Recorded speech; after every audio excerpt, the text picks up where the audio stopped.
আসসালামু আলাইকুম রহমতুল্লাহ। আজকের আলোচনাটা হচ্ছে বাংলাদেশের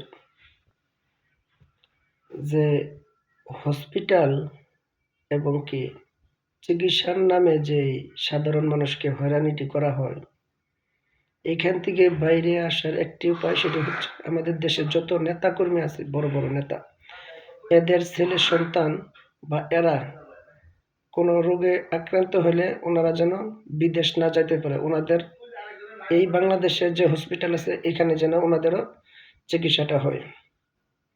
তাইলেই আমাদের দেশের চিকিৎসা ব্যবস্থাটা, যেটা স্বাস্থ্য খাত, সেটা পরিবর্তন হবে, এটা উন্নত হবে। এখানে সকল ধরনের পেরেশানি, দুর্নীতি, দালাল, হসপিটাল গেটে দালাল, এইটা একটু কমবে।